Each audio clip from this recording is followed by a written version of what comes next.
Listo, ya estamos grabando.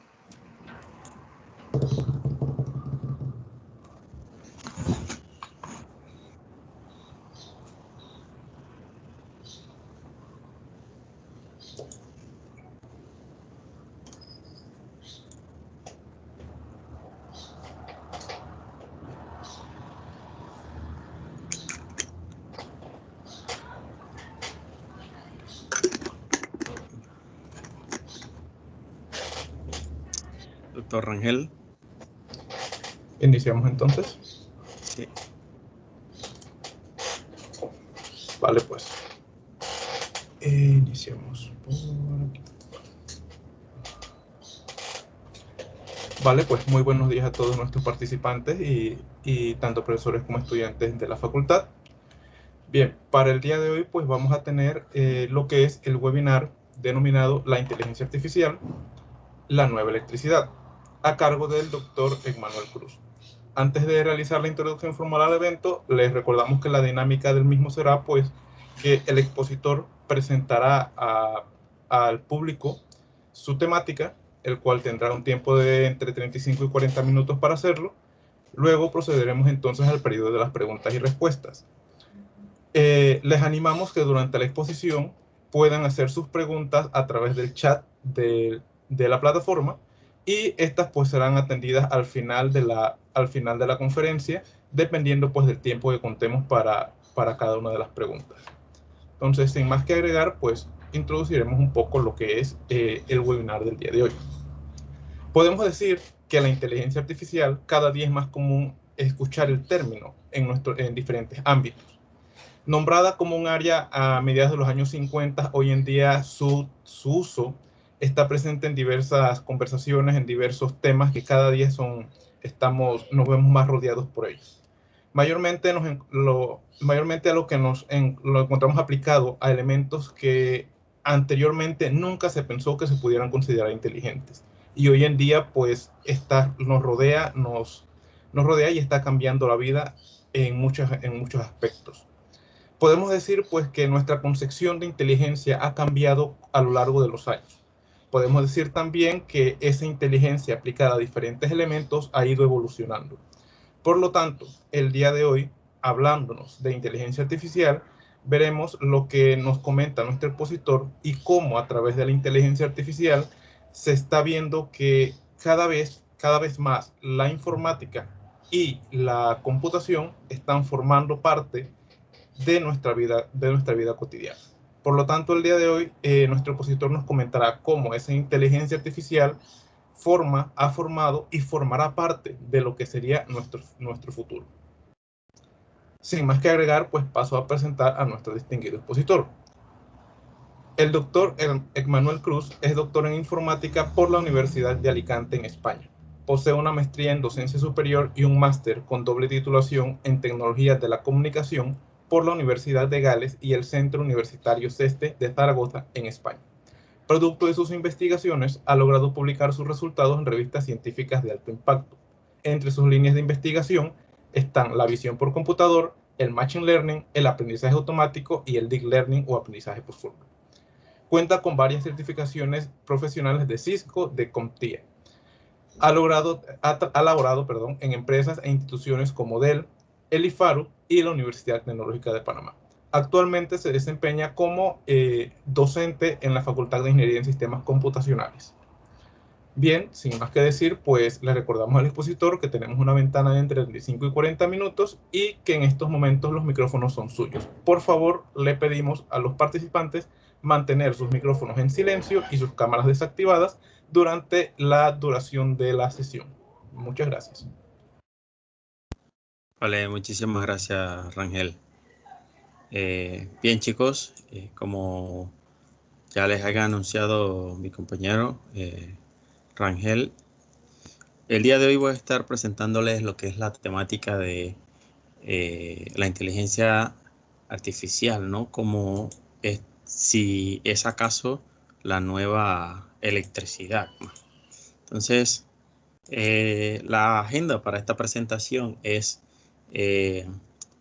primeramente una pequeña introducción, ¿no? Luego pasaré a comentarles todo lo relacionado a lo que es la inteligencia artificial y cómo se está tratando el día de hoy, y finalmente una conclusión. Bien, iniciando con la electricidad, desde que Michael Faraday hallara una conexión entre la electricidad, el movimiento y el magnetismo en el año 1831, pasando por Thomas Alva Edison con lo que fue su invento de la bombilla, y que le funcionara dicho invento en el 1879, hasta llegar pasar por Nikola Tesla, ¿no? Con lo que es el motor de inducción. Todo este camino que ha tenido la electricidad impactó de manera significativa en nuestra sociedad. Ya hace un siglo de esto, hace más de un siglo de esto, y aún así sigue cambiándolo, ¿no?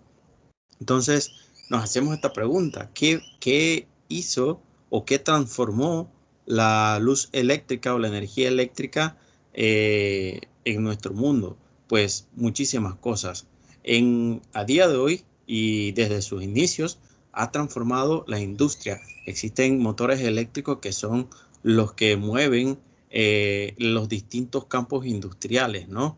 En otro campo que tenemos es la agricultura.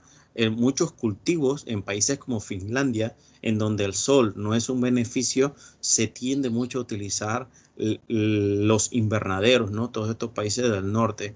Incluso en lo que sería la crianza de pollos, la crianza de carne animal, también se ve afectada por la energía eléctrica, puesto que muchas fábricas muchos productores, sería la palabra, muchos productores de carne avícola utilizan la energía eléctrica para mantener a los animales en vela y comiendo, ¿no? Para que engorden mucho más rápido.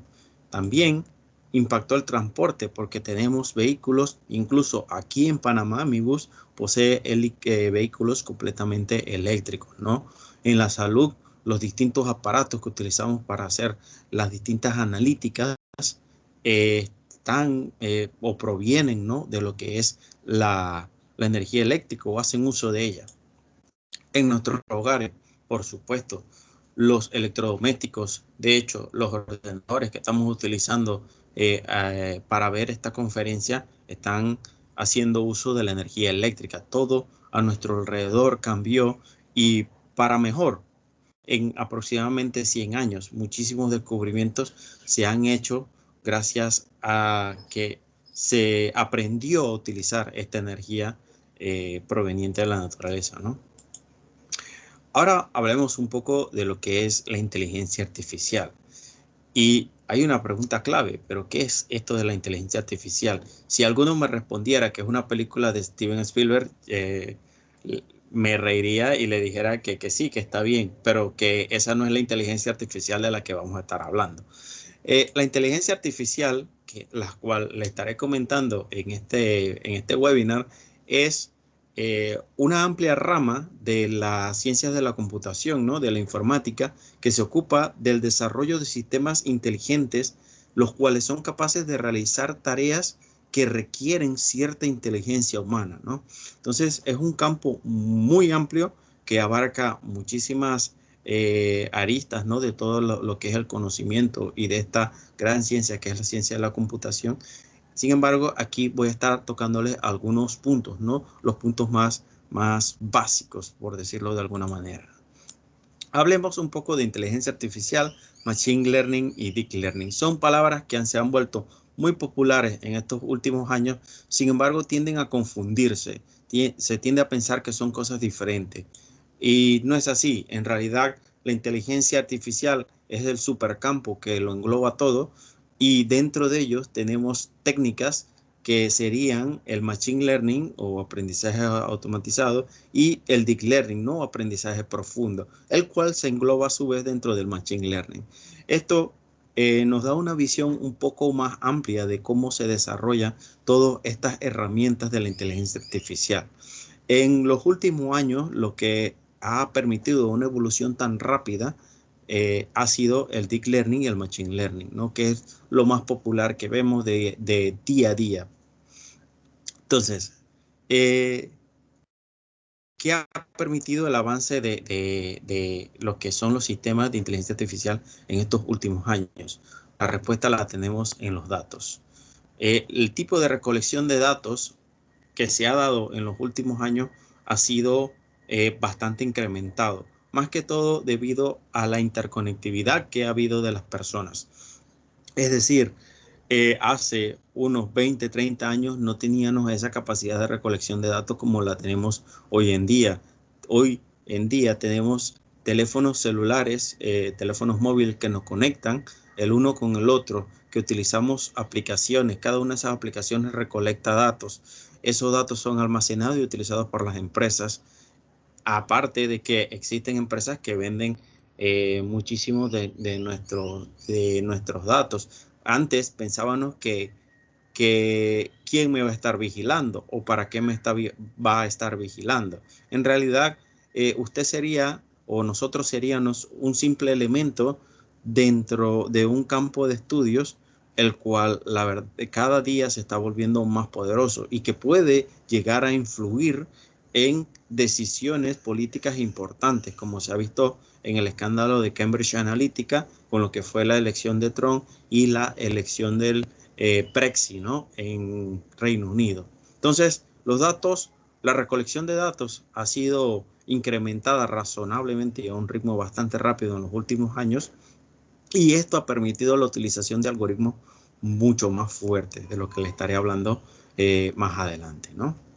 Entonces, existen dos tipos de datos utilizados principalmente en Machine Learning. Tenemos los datos estructurados, los cuales están compuestos por bases de datos, están compuestos por tablas, por distintos elementos estructurados. Es decir, que tú tienes el dato y tienes la asignación para lo que sirve. Tienes todos esos tipos de campos bien organizados. Y tenemos luego los no estructurados. ¿Cuáles son los no estructurados? Video, imágenes, audio, todo, secuencias, análisis, señales, todo eso son datos no estructurados, porque no tiene una estructura per se con la cual trabajar.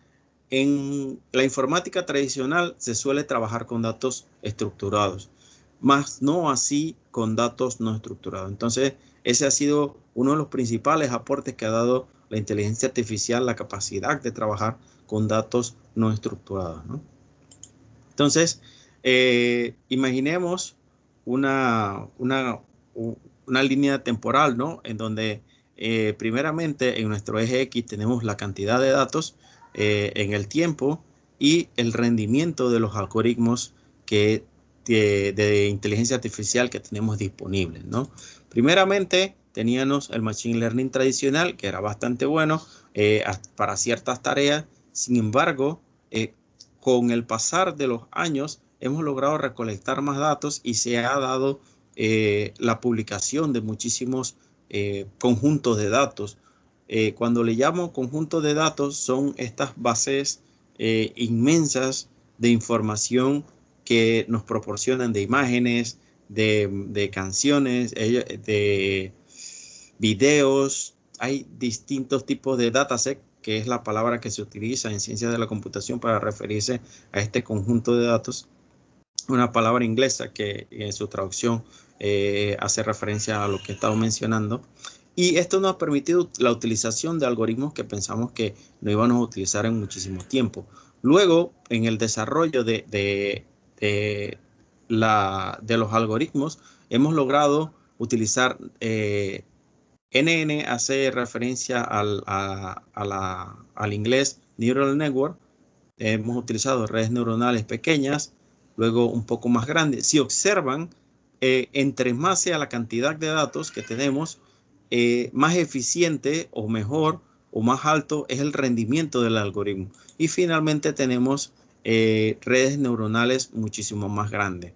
Entonces, entre mayor cantidad de datos, mejor el rendimiento que tenemos y nos permite utilizar una red neuronal mucho más compleja.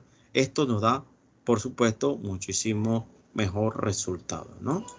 Sigamos tocando un poco el tema de lo que es la inteligencia artificial. Tenemos varios tipos, ¿no? de Machine Learning específicamente, pero aquí les voy a conversar de tres, que son los que más han sido promulgados o utilizados, ¿no? Tenemos el aprendizaje o el paradigma de aprendizaje supervisado, el cual también se le suele llamar mapeado de A a B, en donde usted le dan los ejemplos al ordenador o a su modelo y por repetición adquiere las características o aprende las características de dichos objetos y le da el resultado que usted desea. En el no supervisado, que es el siguiente, un supervised learning, lo que tienes es que le das un conjunto de objetos o de datos, se los das al modelo o al algoritmo y aprende a distinguirlo independientemente de cómo se los des.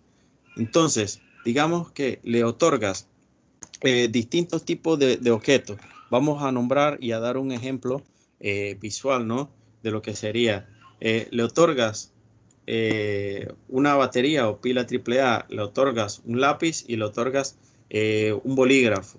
Entonces, el algoritmo, por sus características, es capaz de distinguir bien, parece un cilindro alargado, tiene tantos colores, tiene tantas características, esto va para acá. El lápiz es amarillo, así, va para acá.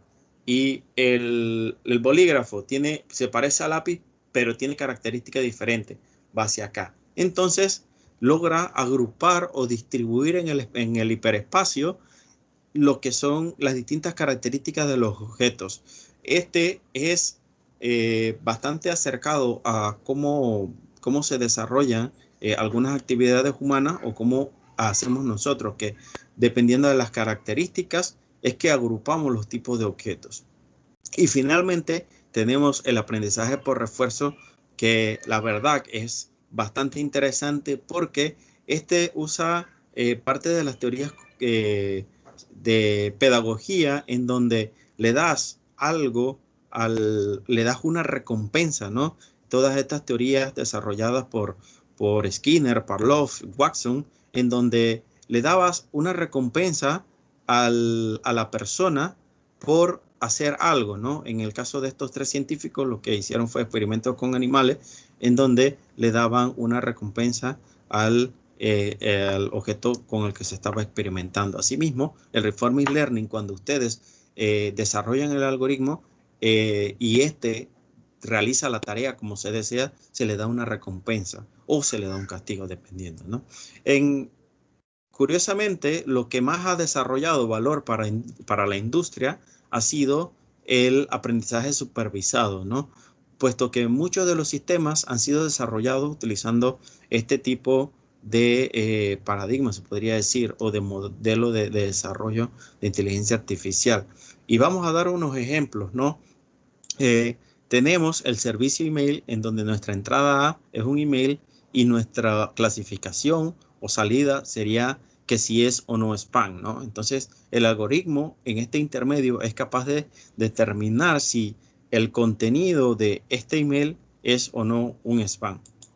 También tenemos lo que es el reconocimiento de voz, en donde nuestra entrada sería un audio y nuestra salida sería un texto o una traducción de dicho audio, ¿no? Que esto lo podemos ver bastante en el servicio de Google Translate, que nos da esa posibilidad de que hablamos en un idioma y el servicio es capaz de traducir en cierta manera.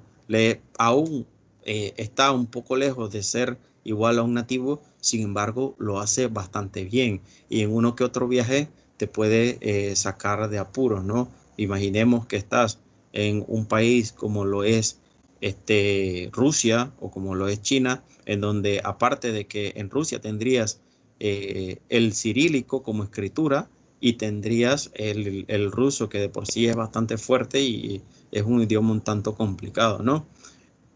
Y sin embargo, con el traductor de Google podrías apañártela, ¿no? Como decimos. Entonces, este es Otro ejemplo sería el de los coches autónomos, ¿no? El de los automóviles autónomos, en donde nuestra entrada es la información proveniente de los sensores, el láser, el LiDAR, las cámaras, distintos sensores de los múltiples que tienen los coches autónomos, y nuestra salida podría ser la posición del auto, pero también podría ser las señales de tránsito, ¿no? Y también hay una rama que se está explotando bastante ahora a nivel de investigación, que es predecir la intención de los peatones, porque eso es una de las causas de accidente bastante frecuente a nivel mundial, y se está estudiando bastante cómo predecir o cómo un coche autónomo puede predecir lo que un transeúnte va a hacer, ¿no? Entonces, estos son algunos ejemplos. Les voy a mostrar ahora lo que es el flujo de trabajo promedio de un proyecto de Machine Learning. En el primer paso, lo que tenemos es la formulación del problema. Determinamos qué tipo de problemas vamos a utilizar, si es una predicción, es una regresión, una agrupación o simplemente una toma de decisiones, ¿no? Una vez que ya tenemos la formulación del problema desarrollada, pasamos a la recopilación de datos. ¿Qué datos necesitamos para entrenar nuestro modelo de inteligencia artificial? Ahí pasa lo que es los registros de rendimiento, etcétera, etcétera. En el paso 3 hacemos lo que es el análisis de los datos, preprocesamos los datos que ya tenemos, miramos los datos, hacemos un poco lo que es la limpieza de los datos, entre otras cosas, ¿no? Esta parte es muy importante. Hay una analogía que utiliza un científico que les voy a mencionar más tarde, el cual es un cocinero se parece a un desarrollador de proyectos de inteligencia artificial. ¿Por qué? Porque el cocinero pasa, el cocinero o chef, dependiendo, ¿no? Pasa 80% del tiempo de su trabajo preparando los ingredientes, escogiendo los ingredientes, conociendo los ingredientes, y luego un 20% lo usa para la preparación. Asimismo, un ingeniero de Machine Learning lo que debe hacer es pasar 80% tratando los datos y tan solo un 20% codificando. Y es así, y así es que salen los mejores proyectos. En el paso 4 tendríamos ya la construcción del modelo. En el paso 5 procedemos a la validación del modelo. Nos hacemos la consulta, ¿no? La condicional nos pregunta, ¿cumple los requisitos? Si la respuesta es sí, desplegamos el sistema. Si la respuesta es no, pasamos al punto 2 y regresamos, volvemos a lo que es el bucle, ¿no? Otros avances y significativos que se han dado en todo lo que es la inteligencia artificial en los últimos años, tenemos las redes neuronales convolucionales, las cuales fueron desarrolladas por múltiples científicos, pero el que mayor aporte dio fue Jean LeCun sobre finales de los 80, inicios de los 90.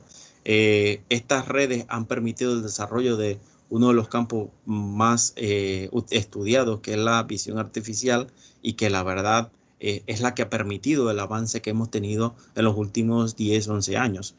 También en 2015 o más o menos apareció este tipo de arquitectura llamada GAN, desarrollado por Ian Goodfellow, actualmente científico de Apple, y que revolucionó lo que era todo el campo de la inteligencia artificial, ¿no? Bien, pero ahora volvemos al punto de partida. ¿Es la inteligencia artificial la nueva electricidad? Bien, este señor Andrew Ng, que fue el que les mencioné anteriormente, en 2017 se hizo esta pregunta. Andrew es profesor de Stanford, también ha trabajado en Baidu. Baidu, para los que no lo conocen, es el Google de China. Ha trabajado en Google, fundó Coursera y fundó Deep Learning AI. Él realizaba esta pregunta en una conferencia, ¿no?, de Baidu, si no me equivoco, Y la respuesta es que sí. ¿Por qué? Porque ha estado impactando y no nos hemos dado cuenta hasta ahora. Un ejemplo, en la industria automotriz tenemos estos robots que prácticamente hacen el trabajo ellos, claro, con supervisión humana, pero hay un tipo de inteligencia ahí. También en la agricultura. Esto es en Australia, es en los desarrolladores de este robot que es capaz de cultivar. Es un laboratorio llamado el ACFR de la Universidad de Sydney. Tuve la fortuna de hacer una estancia predoctoral allí y la verdad es que parece cosa de ciencia ficción cuando ves a los robots funcionando y que realmente funcionan, pues. Entonces le están dando un valor agregado a lo que es la investigación robótica y demás. Ya le están encontrando una aplicación real a los sistemas de inteligencia artificial. También tenemos en el transporte. Sé que tal vez más de uno habrá visto un Tesla conduciendo y lo que ven en el GIF es la detección inteligente de objetos y de distintos elementos alrededor del coche. Y esto es inteligencia artificial. La conducción autónoma es esencialmente inteligencia artificial, específicamente Deep Learning y Machine Learning, ¿no?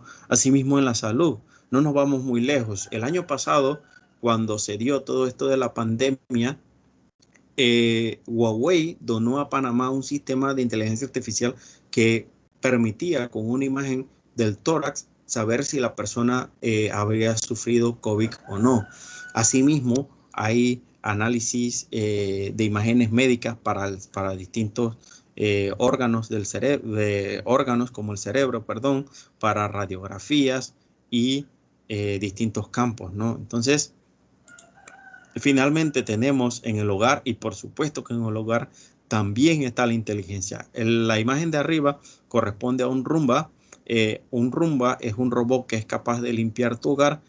Utiliza una técnica llamada SLAM, que proviene del inglés Simultaneous Localization and Mapping, ¿no? Hace un mapeado de tu casa y es capaz de limpiarla, ¿no? Y de aprender los lugares donde debe limpiar. La imagen de abajo corresponde a un Alexa o la ilustración de un Alexa. Algunos ya habrán escuchado sobre el Alexa, que es un asistente de voz natural, de procesamiento de voz, el cual simplemente conectado con otros dispositivos es capaz de llevar a tu casa, de una casa normal a una casa basada en domótica, ¿no? En donde puedes encender la luz, puedes encender la música, puedes encender distintos aparatos electrónicos compatibles con la tecnología esta, ¿no? Entonces, ya vamos viendo esa transformación de las universidades, de que solamente se ve en las universidades, a que se vea ya en los productos que vemos a diario, ¿no? Entonces, en otras aplicaciones tenemos la videovigilancia. Por lo menos este ejemplo del diario.es es bastante interesante. Esto es en China. Se sabe que en China tienen un sistema de videovigilancia bastante férreo basado en inteligencia artificial, en donde logran identificar a sus ciudadanos bastante bien. El segundo ejemplo, el de la derecha, es un sistema desarrollado en tiempo de COVID que medía era la distancia entre las personas, ¿no? Los cuadrantes rojos es cuando las personas se acercan mucho y no tienen una distancia prudente, ¿no? También lo vemos en un área de la ciencia de la computación llamada networking. El networking es la ciencia de la rama de la ciencia de la computación que nos permite esa intercomunicación entre todos, ¿no? Es lo que ha logrado que la sociedad se mantenga a flote y comunicada. Entonces, también aquí vemos inteligencia artificial en el análisis de paquetes, análisis en distintos campos, aquellos que sean de redes o tengan algún conocimiento de redes, podemos ver un análisis en la mayoría de las capas del modelo OSI, entre otras cosas, ¿no? También lo tenemos en el espacio, principalmente en el descubrimiento, en la toma de la fotografía del primer agujero negro. En este experimento se recolectaron datos de distintos radioscopios alrededor del mundo, haciendo de la Tierra un gran radioscopio, un gran telescopio denominado Evento Horizonte. Y la chica que aparece aquí, Cathy Bowman, estos son los terabytes de información, es la encargada o fue la encargada de desarrollar el algoritmo que fue capaz de realizar esto. Esto fue un esfuerzo titánico de años que de verdad, principalmente porque fue una chica que lo desarrolló, que es bastante agradable, ¿no? Ver a las chicas en este mundo. Y segundo, por el descubrimiento en sí, ¿no? También lo tenemos en los descubrimientos de exoplanetas. Esto es una gráfica de cómo se mide si es un exoplaneta o no. Después de esto se analiza la atmósfera y demás. La verdad es que no me lo quería creer de que en realidad lo que ven los científicos, los astrónomos, es esto, es simplemente esto, y esto lo revisan manualmente. Pues la NASA tiene ciertos algoritmos basados en Machine Learning, en Deep Learning, de que son capaces de detectar esta variación en los distintos radioscopios, ¿no? Y ya han descubierto una cantidad de planetas bastante interesante. Bien, como conclusión, tomando las palabras de Geoffrey Hinton, ganador del Nobel de la Informática, el premio Turing, dice que la inteligencia artificial, en lugar de programar o de dar instrucciones per se a los ordenadores, lo que hace es que le enseñas o le muestras distintos ejemplos, y en base a eso es que el ordenador aprende a desarrollar las respuestas que se desean, ¿no? Las respuestas correctas, no así programándolas. Entonces, esto es el futuro es ya, y la verdad que entre nos familiaricemos con este tipo de tecnología lo antes posible, mejor lo asimilaremos. Entonces, hasta aquí mi presentación. No sé si tienen alguna consulta.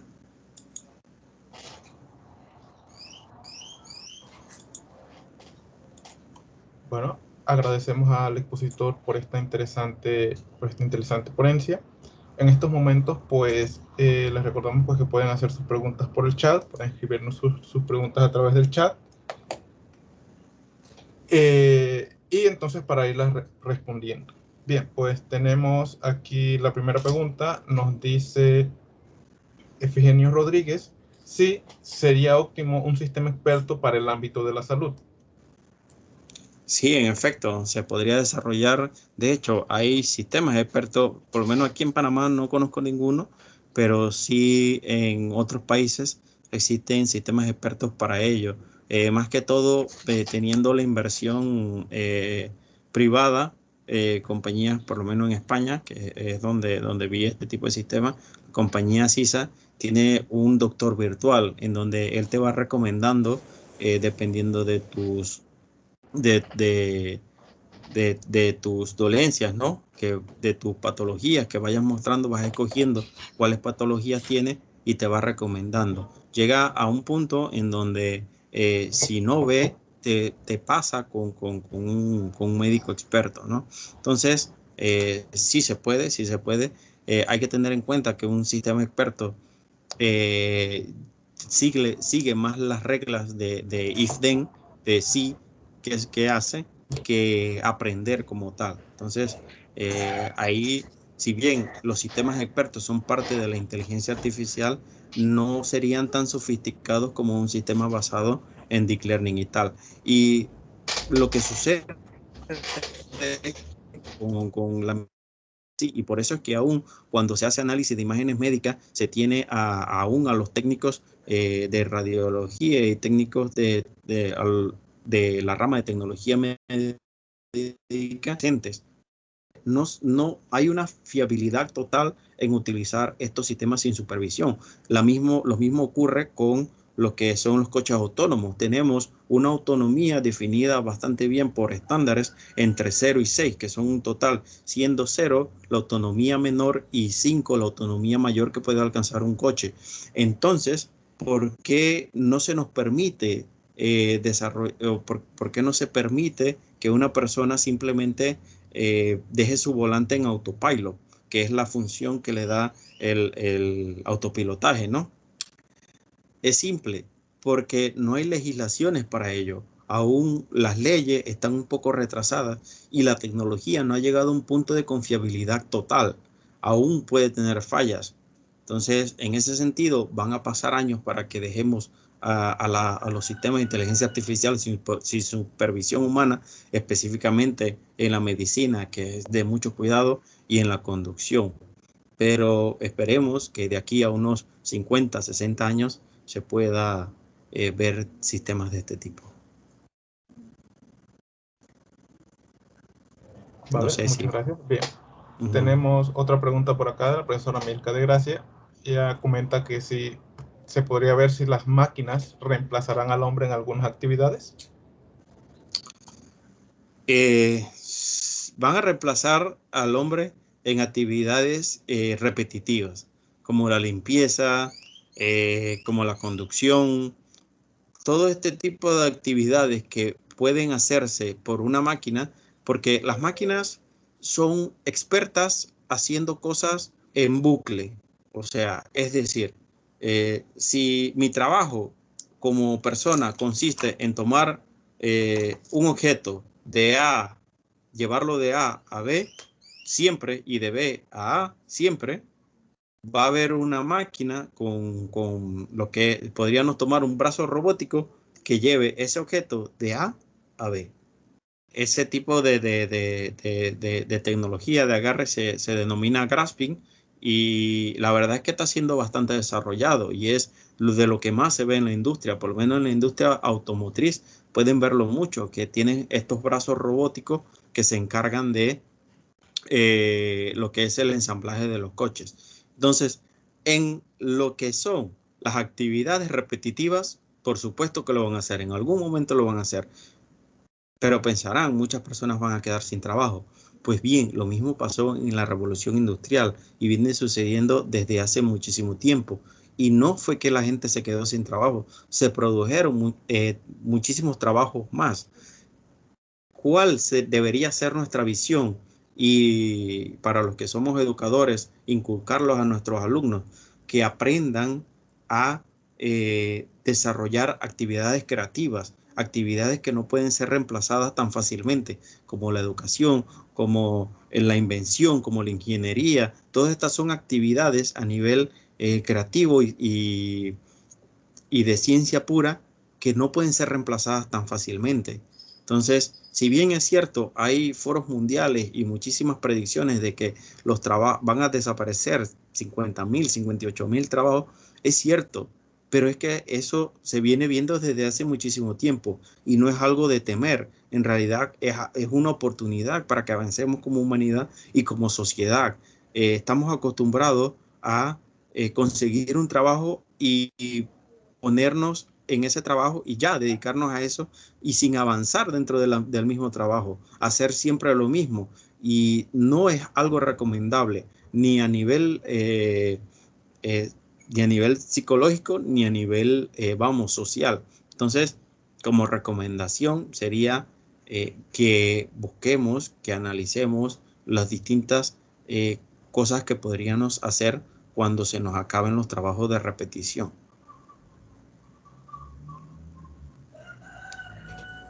Vale, muchas gracias. Bien, continuamos con otra pregunta. Luis Aguilar nos consulta si le recomendarías algún sitio web o algún tipo de red social donde se pueda ver información acerca de este tipo de proyectos. No escuché. Dame un momento que hay un micrófono activado. Vale, ¿me repite la pregunta, por favor? Voy a beber agua, chicos. Bien, nos pregunta Luis Aguilar si hay algún sitio web o red social que le recomendarías donde se pueda ver información acerca de este tipo de proyectos? Red social per se, hay uno se llama Verge, se escribe, está en inglés, lastimosamente.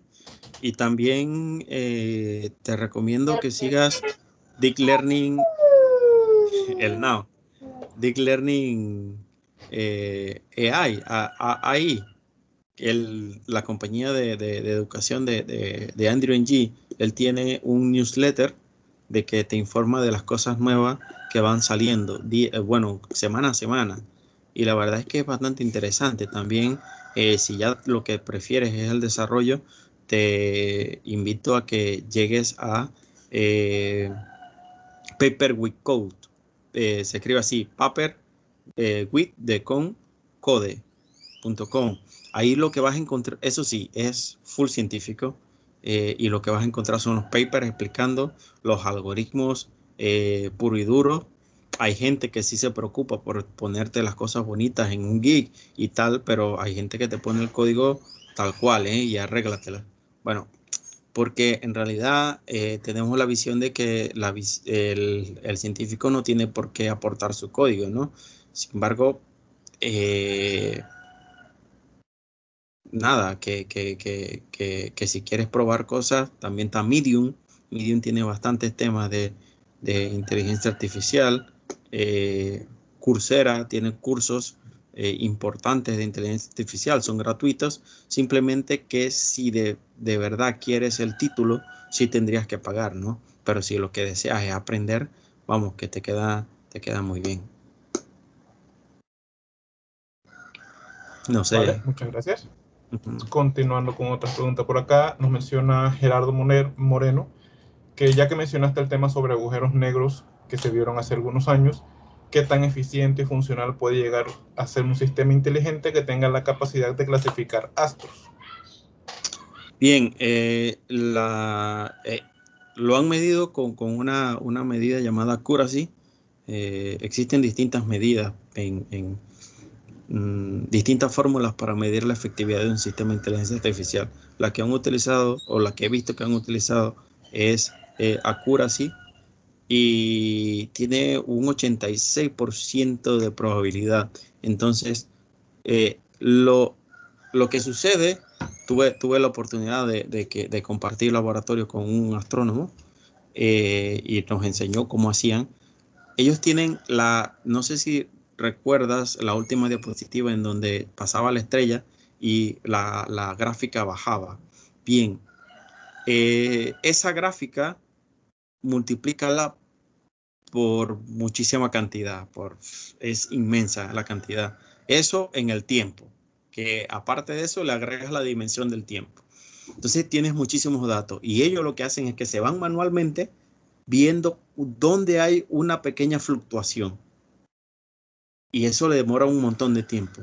La efectividad de los sistemas inteligentes para captar cuerpos celestes se ha dado en que ellos son capaces de hacer esa tarea simple de captar las anomalidades.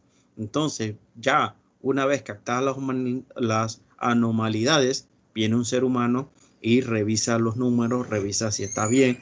Luego pasa a la composición de la atmósfera, composición de elementos químicos. Luego tiene un tercer paso que no lo recuerdo y un cuarto paso que tampoco lo recuerdo. Pero resumiéndote, la efectividad actual es baja. Sin embargo, ayuda muchísimo. ¿En qué sentido? En que le reduce el trabajo de 6, 7 meses a un mes. Entonces, ya es un paso significativo. No sé si me logro explicar, o el chico tiene alguna otra consulta.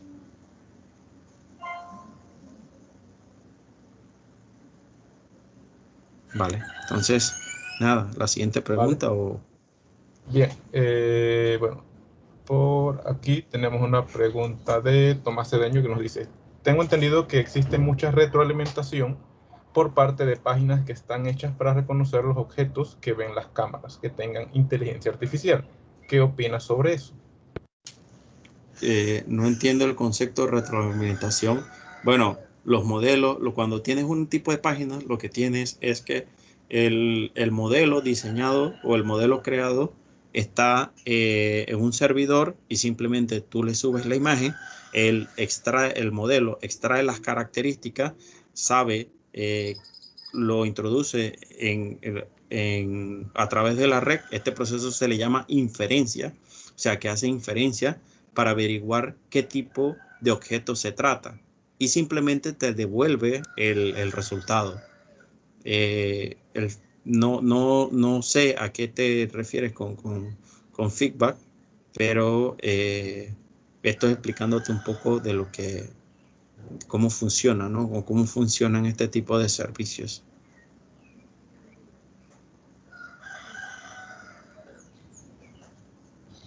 Vale. Pregunta por acá también Saúl Fernández, ¿cuál es el porcentaje que se necesita para que sea aprobado un sistema de IA? Supongo que se hablará porcentajes de accuracy, entiendo yo. Vale, va a depender de lo que tú quieras. Digamos, vuelvo con el lápiz. Si tú lo único que deseas es que detecte si es un lápiz o no, vas a tener un poco de accuracy. Con que se parezca, con un 80, 70, 80 te va a bastar. Pero ya, si quieres que sea un lápiz de X marca, entonces necesitas un poco más, ¿no? Necesitarías más características, como tratar de leer esto o tratar de leer el código de barra, no sé, distintas cosas que puedas analizar en un objeto. Entonces, va a depender de lo que quieras. Si ves que tu sistema con un 70% va bien, pues genial. Y si no, súbelo y ajustalo y listo. Lo que sucede es que cuando hablamos de un sistema específico, ya entramos en distintas discusiones, ¿no? Que se dan. Necesito que mi sistema de verdad generalice, es decir, que distinga entre uno y varios objetos, o simplemente necesito que mi sistema reconozca tal objeto y solo ese objeto. Entonces, ya ahí solo tendría que hacer un sistema binario en donde ¿es mi objeto? Sí. ¿No es mi objeto? No. Y todo lo que no sea mi objeto cae en una categoría llamada no. Pero si quiero que me distinga entre un bolígrafo de color o entre algo parecido a un bolígrafo, ya entonces sí tengo que granular un poco más el sistema y dependiendo de lo que yo desee, le puedo dar una accuracy un poco más alto, ¿no? Entonces va a depender y de lo que tú quieras y del problema que estés tacleando, ¿no? Vale, muchas gracias. Bueno, teniendo aquí nuestra última pregunta, Luis Quintero nos consulta cómo estamos avanzando aquí en Panamá en el área de IA y robótica con respecto a otros países. Pregunta difícil, ¿eh? Bien, hay muchos expertos. En Panamá siempre ha tenido gente muy, muy inteligente. Muy, muy inteligente. Lo único que las oportunidades para desarrollarse son escasas, eso sí. Sin embargo, hay gente que está interesada en el tema, y tal. Sin embargo, es difícil cuantificarlo, es difícil decir, vamos bien, estamos desarrollando tal cosa. Eso no es una medida, los informes que nos den no es una medida fiable. Se verá cuando tengamos un transporte, digamos, que llegamos a una parada de autobús en todo el país, independientemente del pueblo que sea, y veamos un letrero LED con la información de llegada del autobús. Y me dirá, alguno me comentará, pero eso no es inteligente.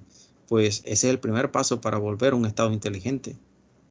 Primero automatiza ciertos procesos y luego ya piensa en una automatización mayor. Lo que es cierto es que dentro de unos 10 años esto va a ser el pan de cada día para los que son desarrolladores de software o carreras afines. Van a necesitar conocer algo de inteligencia artificial. Si bien es cierto, no necesitas conocer una ciencia para utilizarla, como el caso de la electricidad, es bueno que lo conozca. Un ejemplo, sucede mucho en los hogares. Cuando se dispara un disyuntor, o le decimos en Panamá breque, cuando se dispara un breque en nuestras casas, decimos se nos fue la luz y se nos dañó la luz y no nos vamos a fijar si fue el disyuntor que se disparó. Ese es un conocimiento bastante básico de cómo funciona la electricidad en nuestros hogares. Entonces, ese tipo de cosas que nos pueden ahorrar pagar $25 porque venga un electricista a revisar y simplemente a volver a subir el disyuntor o el breque, ese tipo de conocimiento nos puede salvar económicamente y también nos puede ayudar a desarrollar cosas interesantes. Lo interesante de la inteligencia artificial es que no solo está acotado a las personas que estudiaron informática. De hecho, muchísimos de los avances se han dado por gente que si bien es cierto, están relacionados, no están afines. Digamos, en el laboratorio donde yo estudié, tenía dos compañeras, una iraní y una alemana. La alemana estudió ingeniería química, si no me equivoco, y era muy buena desarrollando código. Muy buena. De hecho, tiene cerca de 4 publicaciones de Q1, que es el ranking más alto dentro de una revista científica. Son JCR, que los que sepan del tema sabrán que no es cualquiera el que logra eso. Y eso que no ha terminado el doctorado. Y la iraní era experta en telecomunicaciones, era licenciada ingeniera en telecomunicaciones, pero no telecomunicaciones aplicadas a las redes nativas, sino satélites y tal, cosas así. La verdad no recuerdo precisamente. Y también era muy buena desarrollando código y muy buena investigadora. Entonces, lo que le quiero decir es que esto no se va a limitar a las personas que estudien ciencia de la computación. Esto va a seguir permeando la mayoría de los campos de la vida que nos envuelven, ¿no?, en esta sociedad. Esa sería mi respuesta. Vale, pues muchas gracias. Bueno, a manera de cierre, pues en mi caso, pues te quería, digamos, preguntar así en modo concreto, ¿qué librerías, qué lenguajes y qué plataformas recomiendas para alguien que quiera entrar en este rubro? Vale, los que quieran aprender, primeramente, si quieren entrar y no quieren complicarse, utilicen Python. Python tiene una cantidad de librerías muy amplia para el desarrollo de inteligencia artificial como tal.